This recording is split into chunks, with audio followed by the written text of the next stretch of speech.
Good evening, everyone. So I'm from Kosmos Architects. Unfortunately, tonight I can be the only one here, but we are three partners. One of them is currently in Moscow, one of them is currently in New York. They will both come tomorrow, but very unfortunately not today here. So I would like to present you 7 projects which we did for Basel, which we did particularly for this exhibition. And on the previous lecture, I have already explained you the concept, for those of you who have visited, the concept of the first room, of the research we made for this exhibition. So today I will jump directly to the projects. So the first project is called Art Drop. And basically, when we think of Basel, we think that the main symbols of Basel is probably Rhine and art. And therefore, it's that simple, yes. We know it's much more deep and we can go further, but basically that was the idea of this project. And basically, we got struck by the Basel Rhine ferries, which was presented to you in the previous presentation. We also find them extremely romantic and amazing part of infrastructure. And we thought, what if we combine this infrastructural traditional object as a Rhine ferry with art in Basel and create a new public space for the city. And basically we come up with a project which is called Art Drop, which is proposed in a 5th. Nowadays there's 4 Basel ferry, and we propose the 5th one, which will be behind Dry Rosenbrücke, which was also presented to you a bit before. And we propose to use it not only as a mean of transportation, but also as a public space for the city, which can be used for different purposes. And basically how it works, probably you all here know, so I will not go into details. Basically, it doesn't use, for those of you who don't know, it doesn't use any motor, it doesn't use any electricity, it uses only the current of the river, and the fin is basically shifted from one side to another, and this ferry is just, it's called reaction ferry in English, and basically just shifted from one side to another. So basically this is the location of the proposed ferry, although that's just a speculative. So here you can see the four existing ferry, Wildma, Lohe, Vogelgriff, Uile, and we propose the Art Drop somewhere closer to the Landestelle and to the scope Art Basel, to the, let's say, less developed but maybe more fun part of Basel.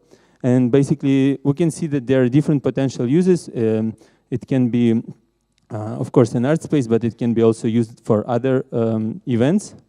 And basically respecting the traditions of Basel, because we understand that Basel is a super progressive city, but it also has deep roots in tradition. So we created, let's say, a new, here you can see the traditional ferry symbols, which are depicted on these cute little ferries. Here is them, you can see, Uili, Vogelgriff, Lohe, Wildma, and we propose a new one for the Art Drop project. And basically that's how maybe one day Marina Abramovich could perform there when Art Basel starts. Then we go to the second project, Hidden Park. Maybe some of you know, who know Basel history, there was a river, the second river in Basel, called Birsig River. It was going through the city, through the old part of the city, and since some time, since quite a long time, it went in the underground tunnel. Nowadays it looks like this, and this is a stone tunnel which runs all through under the Basel Altstadt. It runs through Barfüsserplatz, under Barfüsserplatz, under Marktplatz, under Hotel Trois, and then goes to the Rhine. And this place is publicly accessible. This is how the underground tours, which any of you can go to, looks like. And we thought of this as a completely amazing possibility because this space is long and it has a completely self-contained, let's say, climatic condition. And we thought that it's covered, it's hidden, and it's self-contained. Why not we do a huge underground botanical garden there? Because basically Basel is great during the summer, but during the winter, going through the city sometimes can be very cold, sometimes can be sad. So basically we thought that we can use this and several entries to create an underground botanical garden for the city.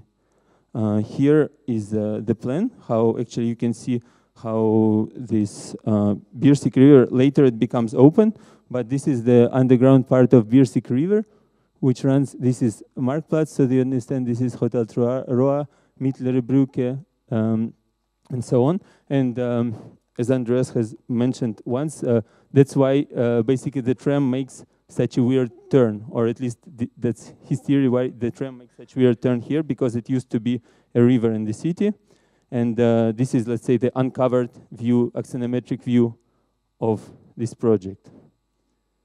Third project, and we have basically our projects are of slightly different scale. What combines them is that we try to use the existing infrastructure of the city, usually try not to propose some new buildings, and but they're quite different in scale. You will see that some of them are almost the scale of, I don't know, a part of the city, and some of them are tiny objects.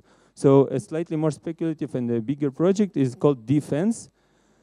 And basically we focused part of our research on the, how we call them, corporate campuses, but as an example, we took Novartis, which is an amazing public space, amazing space and amazing territory in Basel, which, as you know, has the best architecture and maybe one of the best like landscape design.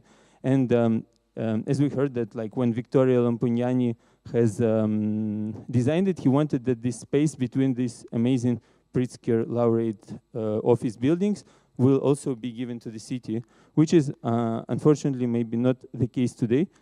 And basically in the first room you can see some panels where we analyze Novartis campus, and with all our, let's say, respect and interest to this place, we kind of came up to the idea that as an entity it looks rather like a corporate castle, that it's very, very well taken care of, but it's very, very, let's say, closed and restricted. And we have spent the last half a year in Asia, and once while visiting Hong Kong, we got struck by this amazing picture. These are Filipino maids which are occupying the lobby of HSBC Bank by Norman Foster on a Sunday day.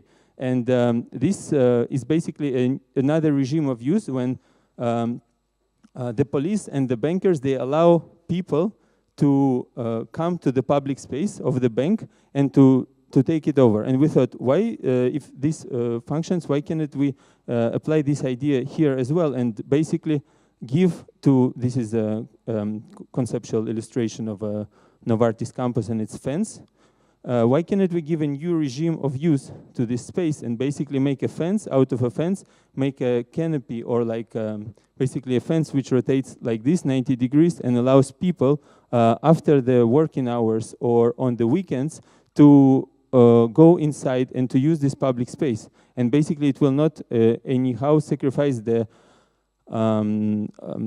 security and the quality of the campus, because they have another like level of security of the buildings, and basically the city will enjoy the amazing territory of Novartis campus. And this is, again, the conceptual illustration of this project. And of course, we understand that some of our projects are, let's say, naive or basically speculative, but that's just a proposal. And we think that it's not particularly about Novartis, it's rather about the territories which are really have a big potential in the city and are not used now. So that was just an exemplary project. And that's a diagram of the plan. A next project takes even a bigger scale, and basically we focused on the Dreiländer Eck, which, as you may know, I will explain a bit primitively for those who don't know, if there are such in the public. Basically, Dreiländer Eck is where Switzerland meets Germany meets France, and it's quite an amazing space, which is basically a very interesting and very rare and unique example, because, as you know, people are going from one country to another country for economical reasons, for professional reasons, for personal reasons. They shop in one country, they work in another country, live in a third country, and basically it's a very interesting kind of interaction which happens around this point. But sadly enough, there is now a sculpture, and it has a purely symbolic meaning. There's just a monument which is called Dreilander Eck Monument, and we thought that this space is not really yet reflected. There is a bridge, and there was recently a competition on this space, but we decided that to use some of the ideas which we came up in the research of Basel in the first room, and we took as an example Bank for International Settlements and Zwischennutzung as examples of the places which are basically extraterritorial to the city. Extraterritorial means that they are exempted from the jurisdiction of the local law. They are basically not following the local regulations due to some reasons. And we decided, instead of actually making an architectural project, we will just propose a protocol for this Dreilander Ecke and let people in this space not obey the regulation and see how this space will develop. Basically, maybe I'll go here. We come up with a very simple, again, speculative protocol of the things which people should do, or like they're allowed to do. It's basically tax-free zone. Everything is basically allowed in this zone. And then we were thinking that how this space, Dreilander Ecke, how will it be occupied, or how will it be used by the citizens? So basically, this is a proposal which is rather proposing a basic infrastructure such as embankment, maybe some pontoon structures, and to use the existing bridge. But basically, it's not an architectural proposal. It's rather like, as again I said, a protocol which proposes people to, let's say, not obey the rules and see how and where will it move. Yes, so this is called Triangle Unbound. And following this idea, we also propose a little, like we don't consider it a full project. It's rather like, I don't know, 4.5 project. We call it Discharge Schedule. We looked in our research at public rituals, which really, let's say, affect Basel. And as we know, in Basel, there is Fastnacht, Basel World, Art Basel, all these yearly rituals, which basically show us the limits of the city. And one of them was the collection of trash and Abfuhrtag. And basically, all of you know this A2 paper, which most of us have on their fridges. And this is a very, very strictly regulated way of how and when can you collect the trash. And when, let's say, when I share this knowledge with some of my foreign friends, people are completely shocked by the rigor and quality and the exact precision and also the beauty of this document itself. And we thought, like, why don't we take the triangle unbound, kind of dilute the concept a little bit and propose it to the Basel, but in a rather, let's say, more nice way, and we call it, let's say, not like how here it says Canton Basel-Stadt, official. Here we say not really Canton Basel-Stadt, not quite official, and we call it Discharge Schedule, which basically proposes you a calendar, and we propose to the, let's say, the city officials to create such a document which will be given the same way how you get the full plan each year, and it gives you all the calendar of the events which allow you, let's say, to slightly disobey the rules, to go somewhere which is, to go to some unique places, to try something new, to try something slightly illegal or something slightly not allowed, and basically this can be filled by people as well. The last from our let's say, architectural proposals is the project, actually my favorite, Terme Urbano. Basically, we, again, referring back to our research in the room, first we analyzed different public spaces in Basel, and like a dominant part of them was the little squares with the fountains, with the Brunnen. And as you know, that's amazing spaces in summer, and people drink from them, people swim in them, and like this is one of my favorite places in Basel, the Pisoni Brunnen in Münsterplatz. But then comes Basel winter, and we all kind of, although coming from Russia, we still do not enjoy it as much as Basel summer. And Basel becomes really quite a sad and sometimes depressive place. And we thought how to bring this, but it also has this kind of very nice romantic touch, especially Münsterplatz, completely empty, ghosted, with a little bit of fog, sad, no one there. I mean, not when the Weihnachtsmarkt comes, but let's say in between. And then we came up with the idea of using the Pisoni-Brunnen, which is here. This is here's the axonometric here. Just so if some of you don't know, Münsterplatz, the main cathedral in Basel, a big, beautiful empty space, and here's a square Münsterplatz, and here this Pisoni-Brunnen, a historical fountain.